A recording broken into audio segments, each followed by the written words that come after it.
What's going on, everybody? Pat here from Crystal Tower Games, coming at you with another deck tech video, and you wouldn't believe how many times I've tried to shoot this video. I made a whole video, was all Gucci and everything, and then realized that I didn't actually record anything. So that's cool. Anyway, uh, so here we are, Dawnsire, Sunstar Dreadnought. Now this is going to be kind of a goofy guy because it's colorless. And I'm not saying colorless are always goofy, but they're very different, they're very unique, and yeah, so I wouldn't say that this is like the bomb diggity. I've played it twice. I won once, and then I got my butt handed to me the other time. So who knows? Anyway, we'll continue to update it. All of my decks, I'm trying to get into the habit of recording their win-loss ratio. But anyway, let's just go ahead and talk about him. So Dawnsire Sunstar Dreadnought is a 5-drop commander. He comes out as a legendary artifact, but he doesn't come out with this 2020 until you do this station, which is you tap another creature you control, put a charge counter on it equal to its power on this onto the space station or onto the spacecraft. And then station only as a sorcery. It is an artifact creature at 20 plus. All right, so I know that I said all that really clunky, and it's just kind of clunky in general. So basically, you just tap a creature, whatever its power is. That's what the station. That's the charge counter you put on the space station, right? And then when you have 10 counters on it from doing that, you get this ability. Whenever you attack, that means whenever you declare an attack, that doesn't matter if it's one creature or many, you're only going to get it one time for the attack. Dawnsire deals 100 damage to up to one target creature or planeswalker. That seems pretty cool. And then if you put 20 counters on him, it now becomes a legendary artifact creature with flying and his base power and toughness 2020. So obviously that's bigly. Okay, we're going to abuse this mechanic a little bit, not a lot, but a little bit. And then honestly, I don't think I'd ever really want to bump him up. Now in the game that I won, the situation caused me to have to bump him up so I could actually kill an opponent. But you'll see with some of the creatures, this could get bumped up from 0 to 20 pretty easily. So let's just go ahead. We'll go through the whole list like we normally do. It's about a 40-minute video. Um, Alright, so this is like big league creatures. I didn't know how to categorize them other than that they're big, 7 plus. So, anti-casual Vistage. When this creature leaves the battlefield, draw a card. Then you may put a permanent card with mana value less than or equal to the number of lands you control from your hand onto the battlefield. That seems pretty good. He leaves, you draw a card, and then you get to put something onto the battlefield. It also has warp for 4. You may cast this card from your hand for its warp cost. Exile this card at the beginning of the next end step, then you can cast it from exile on a later turn. So for 4 mana, you can keep warping this thing in and out, drawing a card and putting a permanent onto the battlefield.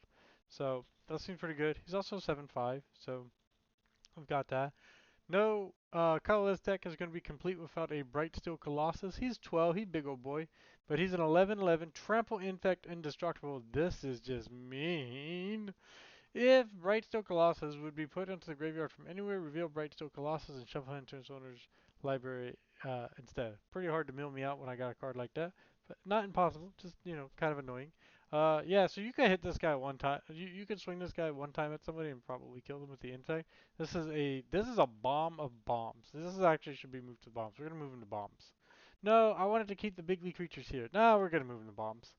I'll do that later. Anyway, the next part is the next card. The next part is Darksteel Colossus, another 10 plus mana drop, but he's an 11 for an 11/11. Can't beat that.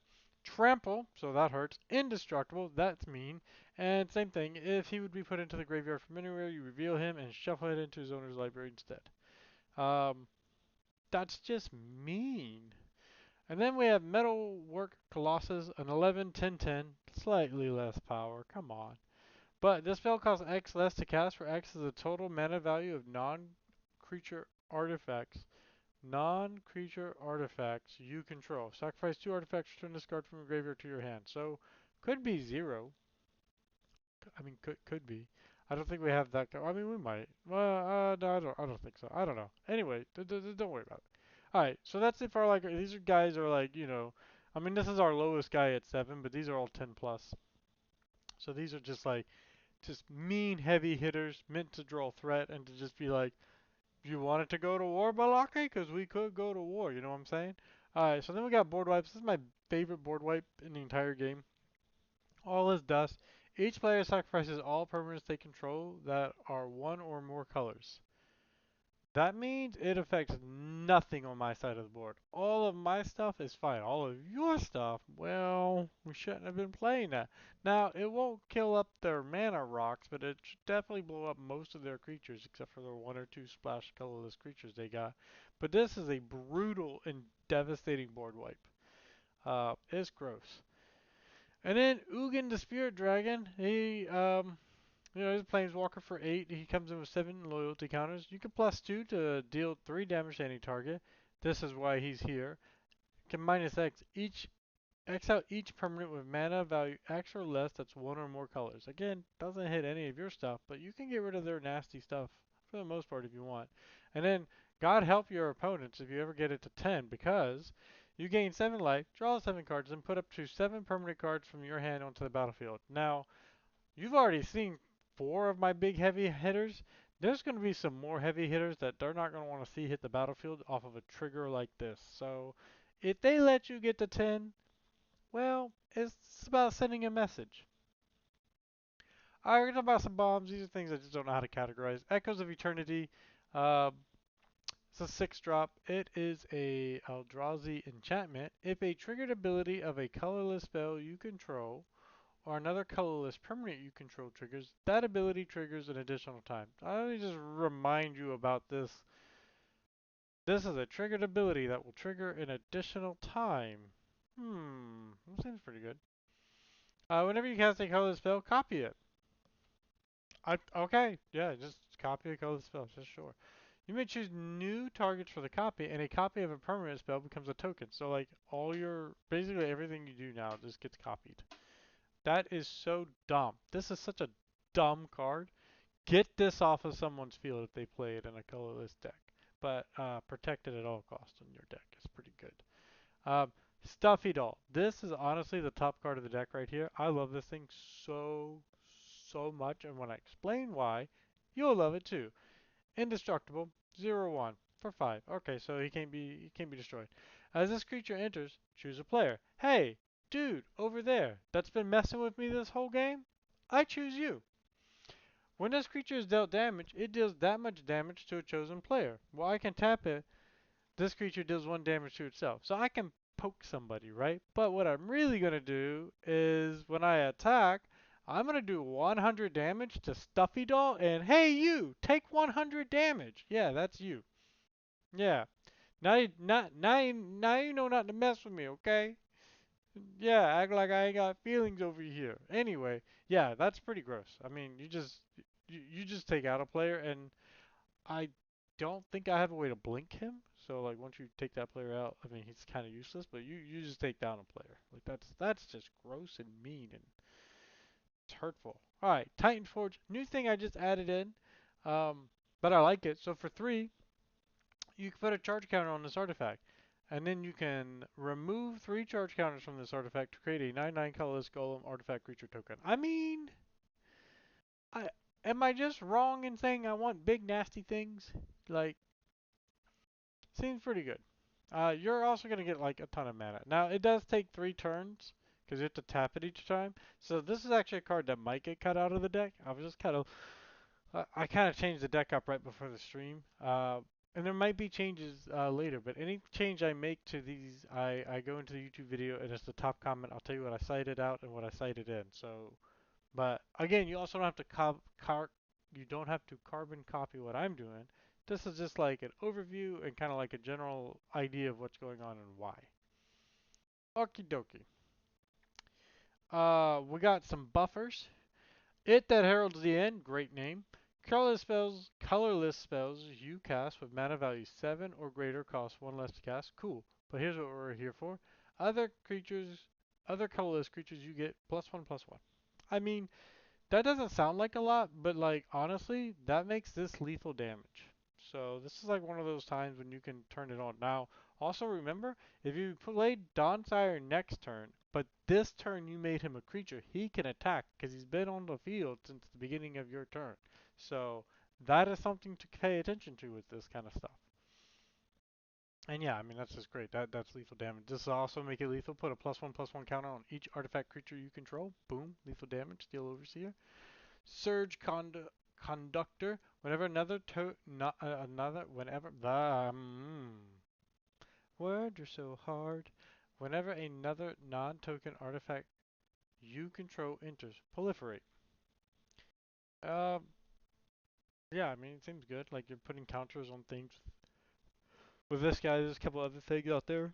But yeah, it's nice. There's some proliferation going on that will be helpful, and you'll see kind of throughout the. All right, so now we got card draws. We got Kozilek the Broken Reality. He's 9/9/9, so okay. He also has other colorless creatures you control get +3/+2, so you know that's pretty beefy. But he also has when you cast a spell, up to 2 target players each manifest 2 cards from their hand. For each card manifest this way, you draw a card. So you get a couple of cards. Uh, Not too big of a deal. It's just going to give you 2 cards once, but still, you're getting a 9/9 that buffs all your guys and gives you 2 cards. I think that's pretty good. Even manifesting their cards, even if they get good stuff, I think you still won that. Market Back Walker, he's XX, which means you pay 2 mana for X to be 1, pay 4 mana for X to be 2, and so forth. This creature enters with X +1/+1 counters on it. You can pay 4 to put a +1/+1 counter on this creature. When this creature dies, draw a card for each +1/+1 counter on it. Yeah, I mean, just block or just swing into something you know that they have to block. Alright, Mystic Forge is for 4. Excuse me. You may look at the top card of your library at any time. Okay? You may cast artifact spells and colorless spells from the top of your library. Okay? You can pay 1, tap it, pay 1, exile the top card of your library. Like if you get a land and you're like, I don't need that land, I'll just get rid of it and then maybe I can play the next thing. So it's not card draw per se, but it basically functions as card draw. And then, as always, the One Ring, indestructible. When the ring enters, if it was cast, which it should be, you gain protection from everything until your next turn. At the beginning of your upkeep, you lose 1 life for each burden counter on the ring. You can tap it, put a burden counter on the One Ring. Then, draw a card for each burden counter on the One Ring. Okay, okay. So, get more and more cards, but take more and more damage. I mean, you know, it is good, man. It's good. It's not, you know, obviously better in life gaining decks because then you mitigate the drawback, but it is such a good card that, yeah. Zenith Chronicle. Chronicler. Chronicler. I went to college.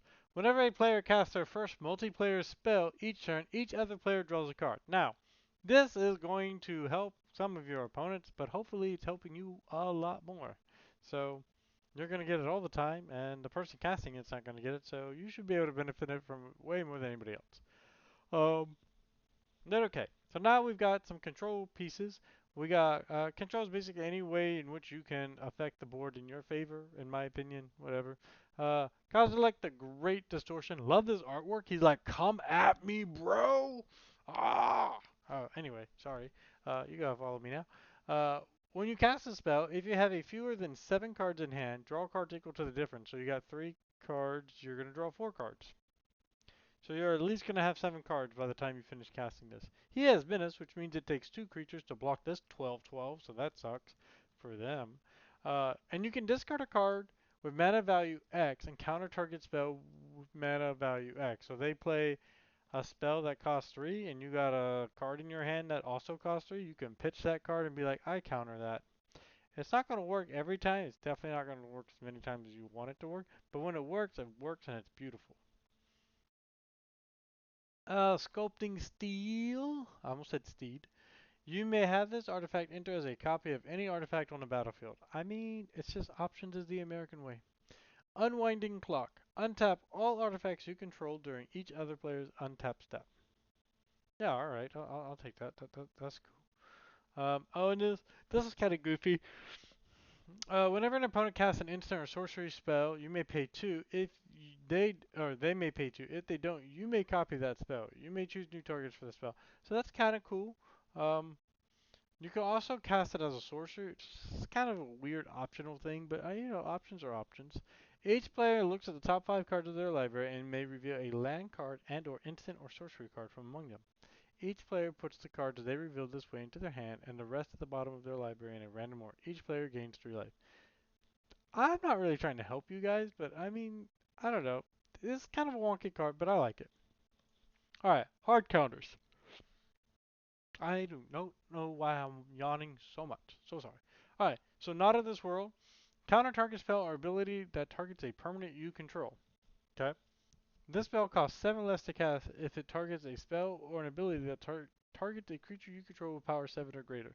So they try to get rid of your big nasty. This costs free, and you say, no, thank you. Nuh-uh. You didn't say the magic word. Alright, non-elemental blast. Choose one. Counter target multi-colored spell or destroy target multicolored permanent. It's not going to hit everything, especially if you're playing against 3 monocolored decks, which seems impossible. But, it'll hit most things. Most good things, anyway. Well, okay, it'll hit a lot of things. There are good like single colored stuff, but y'all know what I'm trying to say. I mean, it can't just do everything. All right, warping well costs 2. Choose one. Exile target creature power toughness 1 or less. Meh. Counter target sorcery spell. Hey, hey. Or in a pinch, create a 1/1 colorless Eldrazi Scion creature token. It has sacrifice this token, add colorless. I mean, even this, it's just options. We like options.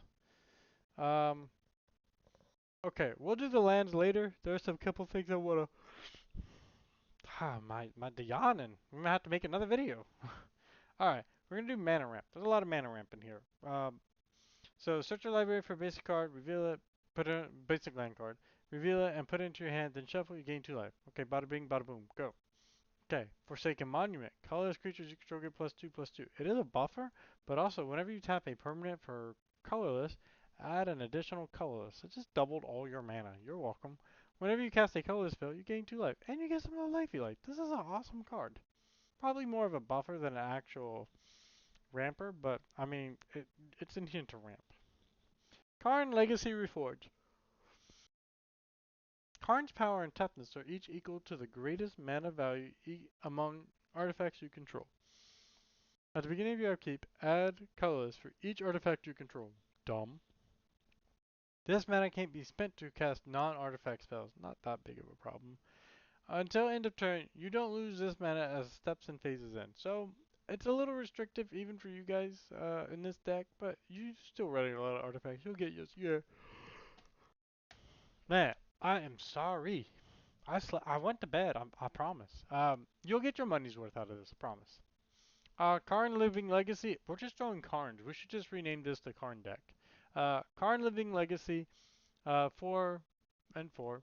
+1, you can create a tap power stone. This is what it's here for. It's just creating you basically a mana um, each turn.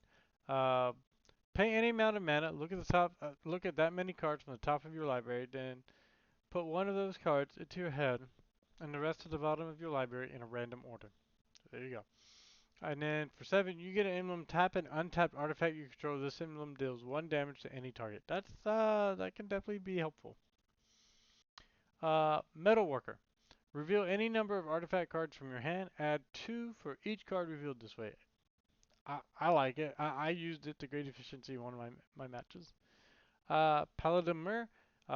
It's a 3 and basically just a soul ring. Pay 3 for a soul ring creature. Cool. Solemn Simulacrum, we all know this guy. He's 4/2/2. When this creature enters, you may search your library for a basic land card. Put that card into the library tapped, or into the battlefield tapped. Put it into the library tapped. I did go to sleep. I promise you, I slept. When this creature dies, you may draw a card. So you get a card draw when he dies, and then you get a land when he enters. Pretty great card. Okay, Ultima, Origin of Oblivion. This card is goofy and fun. So he's a 5/4/4 flying. Whenever Ultima attacks, put a blight counter on target land. For as long as that land has a blight counter on it, it loses all land types and abilities and has tap add colors. So you just target your opponent's dual color lands and watch them suffer. All right, it's not land destruction. I didn't destroy it. I just changed it. Whenever you tap the land for colorless, add additional colors. So just doubling your mana right there. Boom. Didn't we already do that? Okay, so that's our mana ramp. So mana reduction, things that make it small. Um, Indestructible. Once each turn, you may pay 0 rather than pay the mana cost for a colorless spell you cast from your hand. So it is limited to once per turn, but I mean, you're dropping out Drawsies that cost 10 plus for free. You're welcome. I don't want the attitude about how it's not technically a mana reduction. Anyway. Foundry Inspector, artifact spells you cast cost 1 less to cast. Booyah. And then Affinity for Artifact means this spell costs 1 less to cast for each artifact you control. And artifact creature spells you cast also have Affinity for Artifact. So pretty cool. Makes all your others. Itself is cheap, and then I mean, it's not cheap because it's 11, but you know what I'm saying. Okay, now we got our 5 mana rocks. We got Blink Moth. At the beginning of each player's first main phase, if this artifact is untapped, that player adds colorless for each artifact they control. Now, again, this helps everybody, but I mean, you are basically the colorless player. You should have way more artifacts than anybody else. Make use of it. Everflowing Chalice for 0, multi-kick 2. You may pay an additional 2 any number of times as you cast a spell. This artifact enters with a charge counter on it for each time it was kicked. Add colorless for each charge counter on this artifact. By the way, you can proliferate the charge counters on this, and this will make it tap for more and more mana as you proliferate it. So don't forget that. Very important. This artifact doesn't untap during your untap step. Everybody knows Mana Bolt, right? At the beginning of your upkeep, you may pay 4. If you do, untap this artifact. Yikes. At the beginning of your draw step, if this artifact is untapped, it deals 1 damage to you. Tap, add 3 colors. Just really good to like throw it out there one turn and just get 3 really quick. And then like if you have extra mana, you don't really need it for the turn. You can just untap this thing and then, get a boost next turn. It's kind of like a semi-booster rocket. Soul Ring, the Ring of Rings. Okay, adds 2 for 1. That seems pretty good. Oh, and then Thran Dynamo for 4. You add 3. 1 less, didn't pay for it, but it's still pretty good. And then we have some protection. Oh, I actually want to take this out because I'm not really making my commander a creature. So this is like, it's kind of cool, but it's really meant for your commander, and we're not really making the commander a creature. So you can leave this in if you do plan on making your commander a creature. It's not the worst thing. Um, but it's really just up to you. Commander's Plate for 1, equipped creature gets +3/+3 and has protection from each color that's not in your commander's color identity. That's all colors, so they can't hit you with anything. Equip Commander 3, equip normal 5. So it does help your other creatures. It will still work, but it's more expensive and just, again, it's kind of more geared to your commander. Uh, I will note that if you do put this on your commander, he can swing for lethal. So, I don't know. You let the situation dictate. Crypto Thrall. Protector. Other creatures you control have hexproof. Pretty cool. Darksteel Forge. Artifacts you control have indestructible. Yay me. Oh, it sucks to be you. Eldritch Immunity. Only costs 1. Target creature you control gains protection from each color until end of turn. You can overload it for 5. You may cast it basically targets all your stuff. So all your stuff gets protection from each color until end of turn. It's pretty cool. Lightning Greaves, you equip creature has haste and shroud, so I'm gonna come out swinging. I don't know what your problem is. Scrap Trawler. Whenever this creature dies or another artifact you control is put into a graveyard from the battlefield, return it to your hand. Return to your hand target artifact card in your graveyard with less mana value. It's kind of meant to be like a recursion thing, so it's like pseudo protection. I don't know why I put it under protection, but it's pseudo protection. It gets your stuff back. Alright, so now we've got some removal. Calamity of the Titans costs 6. As an additional cost to cast a spell, reveal a colorless creature card from your hand. Exile each creature or planeswalker with mana value less than the reveal card's mana value. This will hit your stuff too. This is almost a board wipe. It's like a pseudo board wipe. But man, that's mean, okay? That's just mean in your deck. Um, and and presumably you're gonna have the biggest thing anyway after it's done resolving. All right, so Desecrate Reality. For each opponent, exile up to one target permanent that player controls with an even mana value. 0 is even. Also, all tokens have 0 mana cost, so you can get rid of any token. Um, Adamant. If at least 3 colorless mana was spent to cast this spell, return a permanent card with an odd mana value from your graveyard to the battlefield. That will always be true because you only have colorless mana in this deck. So, yay me. This is probably my favorite card of the deck. Rise of the Eldrazi. Costs 9, 10, 11, 12. I knew it was 12. I was just trying to be dramatic. Yeah, yeah. Anyway, I went to call it. Anyway, this spell can't be countered, so sorry, blue players. Destroy target permanent. Bye. Target player draws 4 cards. Take an X turn after this one. Exile Rise of the Eldrazi. So let's talk about this real quick. You choose a permanent. Anything that you don't want on the field, bye. Target player draws 4 cards. That doesn't have to be relate it to the thing you blew up. I can blow up your stuff and then target me to draw 4 extra cards. Thank you. And then I take an extra turn after this one. I get all the things, you get nothing. Actually, you lose things, and good day, sir. Anyway, Titan's presence, uh, that is a head. That's a little tiny body. Yeah, attack on Titan. Yeah, like that. As an additional cost to words are hard. To cast this spell, reveal a colorless creature card from your hand. Okay? Colorless creature card from my hand. And then exile target creature if its power is less than or equal to the reveal card. So it's kind of like this, but like only hits one thing and it gets exiled. Um, it's still good. But this right here is the bread and butter. Ah, this is your removal of removal right here. Ugin, Eye of the Storm. Cost 7, 7 loyalty counters. When you cast this spell, so why that spell is on the stack, this trigger will go on top of it, which means it will happen before this spell even comes onto the battlefield. So it doesn't matter if you counter this thing's still going off. Um, you exile up to one target permanent that's one or more colors. Right off the rip, something's gone. They'd have to counter that ability somehow, and it would have to. It can't just be with a normal counter spell because it's not a spell; it's an ability. So big middle finger, right off the rip. But if he makes it to the battlefield, whenever you cast a colorless spell, exile up to one target permanent that's one or more colors. So he's on the battlefield now, and every time you cast anything from your deck, because all your stuff is colorless, you're just exiling their multicolored spells.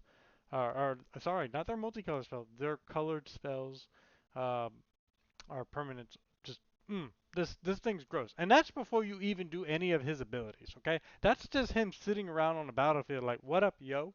Okay, but now if he does decide that he wants to get a little action, you can +2 him to gain 3 life and draw a card. I mean, I don't care that much about the 3 life, though it will help with that one ring problem we got going on. You know what I'm saying?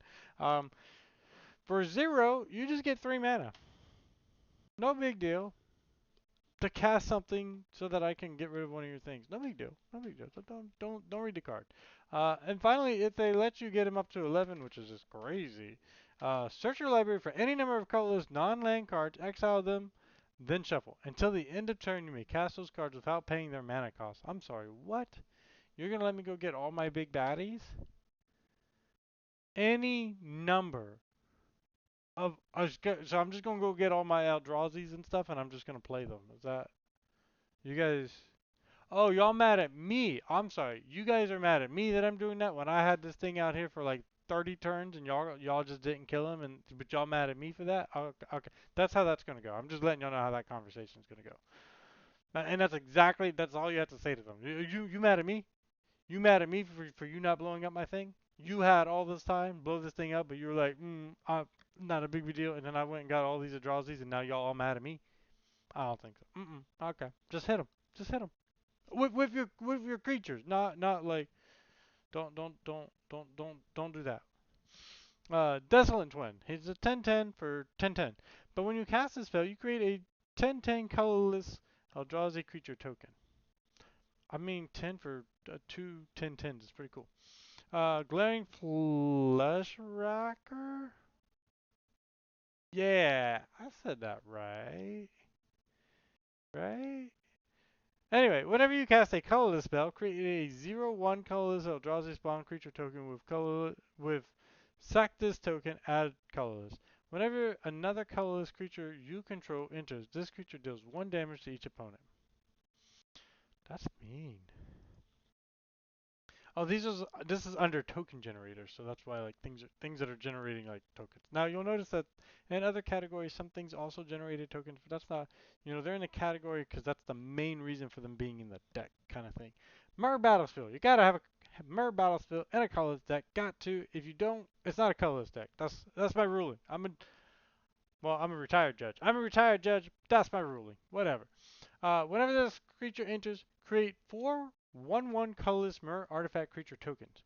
Whenever this creature attacks, you may tap X, untap mirror you control.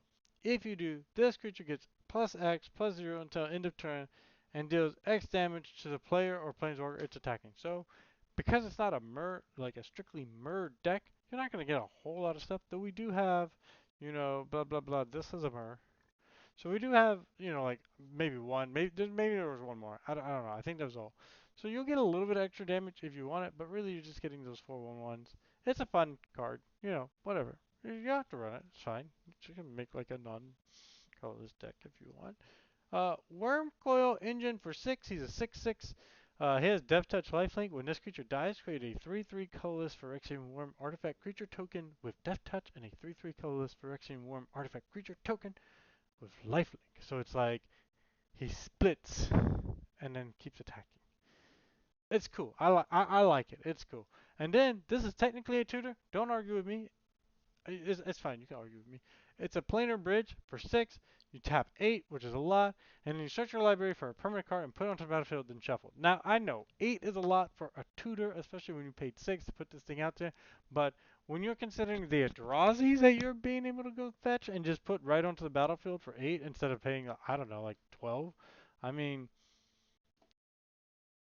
I'm just saying, I like it. It's a good card. Oh, unlimited power. These are like X cards. So endless one for X. This creature enters with X +1/+1 counters on it. I mean, I put this guy out here for 16 counters one time. Or with six, he's a 16/16. That's pretty. I mean, Stone Coil Serpent. Reach, trample, protection from multicolor. This creature enters with X +1/+1. Creatures on it counts as an artifact, so it gets all the artifact benefits. Yeah, this is pretty mean. And then Walking Ballista, you can't have a colorless deck without a Walking Ballista. This is the Endless One, Stone Coil Serpent, and Walking Ballista is another reason why you might want to have Proliferate. You got some counters here that you can like buff up. Um, this creature enters with X +1/+1 counters on it. You pay 4, put a +1/+1 counter on this creature. You move a +1/+1 counter from this creature. It deals 1 damage to any target. Now, I took out the Basilisk Collar, which gives it's an equipment that you can give an equipped creature lifelink death touch. It's actually, if you want if you want to put that in there for something, for this guy alone, you just turn that 1 damage into killing anything on the battlefield. Like he's just nuking things, because it'll be death touch. But so that's the core of the deck. How much time? All right, I'm trying to keep the videos at 35 minutes or less. We're gonna fail, so maybe it'll be 40. I'm gonna go through here and just touch on some land. First off, you can't run any color lands, so you're gonna need wasteland for your basic. I've only got what, 7? 4. I had 7. I reduced it down. I changed some lands around.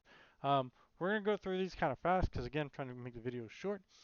All right, that's not how you click on things.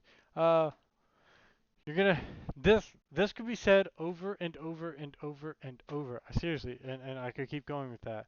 A lot of these lands are basically just waste with an upgrade. So we'll start here, but that's how all of them are gonna be. This you put on the field, it's a waste. But when it enters, you gain 2 life. See how it is? This goes away after it enters, and then you're left with this, which is just basically a waste. So like a wasteland, not like it's a waste of a card. Like the wastelands down here. So, these, that's what it does, okay? And This does the same thing, except when you enter, it does this. So a lot of cards are going to be like this in here, so just kind of bear with me. Some cards I wouldn't recommend putting it in decks, except for the fact that putting it in this deck is just adding another waste with an extra effect. Ancient Tomb, obviously every deck benefits from Ancient Tomb. Arcane Lighthouse. This is an okay card for the most part, but again, it's a waste with an extra effect. Waste with an extra effect. Can get some card draw. I'm just gonna say I'm not gonna read each card. I just want to point them out, and then I'll point out special, like anything special. Waste with an extra effect. Um, this is waste with an extra effect, but be careful with this. I misread this in my game, and it hurt me more than anything. So you can pay 2 and put a you could you 2 per X. So 2, 4, 6 has to be even. Um, and 2 gets you 1, 4 gets you 2. 6 gets you 3 charge counters on this land. So you can put some charge counters on this land. Then you can pay 3 and sacrifice this land and destroy each non-land permanent with mana value equal to the number of charge counters on this land. That does not say equal or less. So you got 3 charge counters on it and you blow this, everything with 3 CMC just gets destroyed. So that's your stuff, their stuff, everything. So just, wanted to point that out because I messed that up. Waste with an extra effect, waste with an extra effect. Indestructible waste, waste with an extra effect, though this can also turn into, uh, you know, if you're using it for Eldrazi stuff, it becomes an Ancient Tomb, which is pretty nice. Comes in tapped. This is my only tapped land, I think. I don't particularly like tapped lands, but it's a waste. But whenever this land or another land you control enters, if you control 7 or more lands with different names, which you probably will, create a 2/2 black zombie creature token. If you want to take this out, especially for the price if you're playing on paper and you don't want a proxy, I totally understand. It's not necessary, but it's just a little something, something. I like to have something, somethings. Um, this is kind of a waste with a lot of extra effects, but yeah, so 2, you can create a token, or you can sack a token to draw a card. You can pay 1 life to create the token that then you can sack on your next turn, and then you can create a treasure token. So it's a little wonky, but at default, it's just a waste with an extra effect. It just has a lot of extra effects. Gemstone Caverns, obviously, if you get this in your opening hand, you can play it. You don't really get the benefit of this. I actually think this hurts. You have a luck counter on it, and instead add 1 mana of any color. It doesn't now tap for waste. Before it tapped for waste. So this actually is probably you may begin the game with it with a luck counter. You don't have to. I might not actually do that, which means you could probably take this out and just put another waste. Again, especially if you're looking at price. This is one deck that doesn't benefit from Gemstone Caverns as much.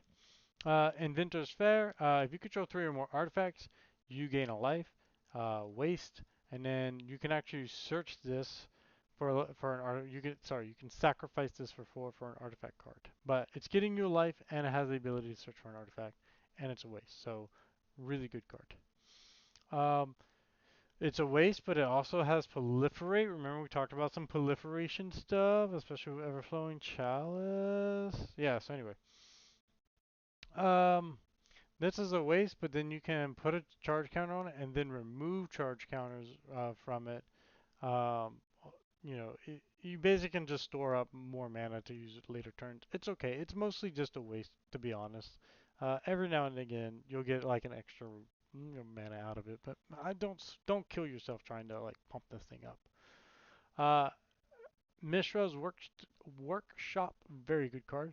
Uh, Adds 3, spend this mana only to cast artifact spells. So, I mean, yeah, yeah, that's fine.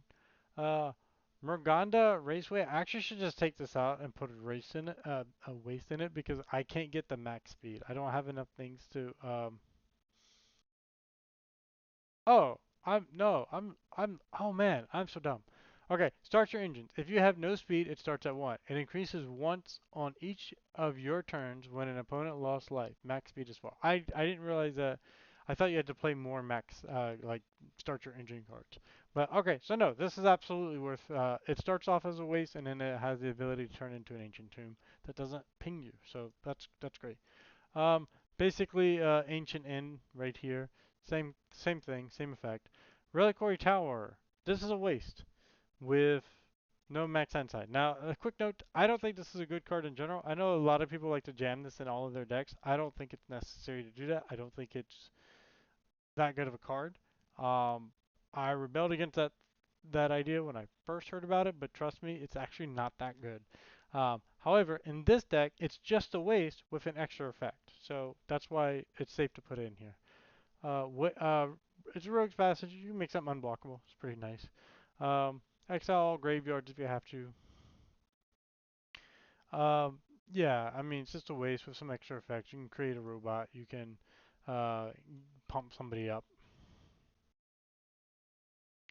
Waste with an extra effect. You can, make it Ancient Tomb to cast colorless spells. So waste that lets you destroy a land, which is pretty nice. Waste with an extra effect. This one, target legendary creature becomes a god in addition to its other types with a +1/+1 counter on it. This, if you turn your your commander online, this can give him the +1 counter it needs to kill something. And then you can also sack this land to put an indestructible counter on target god. So you can make your spaceship indestructible. That doesn't mean it's like gonna stay around forever. Oh man, we're past 40 minutes. So close, so far. Urza's Factory. There's a couple of Urza lands starting now that will matter in like a couple more lands, but just know that you have more than three. You probably have like 4 or 5. Um, it's a waste, but for 7 you can create a 2/2 artifact. It's not the greatest thing. 7 mana for a 2/2, but it might be useful. And again, it's just a waste with an added effect. Urza Mine, tap for 1, but if you control the power plant and Urza Tower, taps for 2 instead. Pretty good. Power plant, kind of same thing.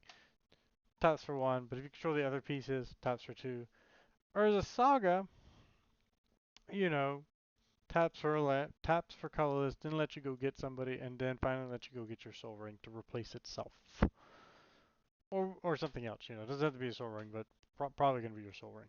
Urza Tower, same thing, except this one lets you tap for 3 once you have everything. So if you have everything, you'll get 7 for 3. You'll get 7 colorless mana for 3 mana, and that's if you don't have anything that doubles your mana. So that could be wowzers. Urza Workshop, Metalcraft, add colors for each Urza land you control. Activate only if you control 3 or more artifacts. Again, you've got a couple. And it counts itself in that as well. War Room, basically a waste with an extra effect.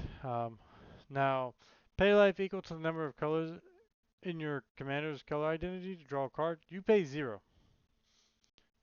Other commanders have to pay. You don't have to pay because you don't have any color. You still get to draw the card.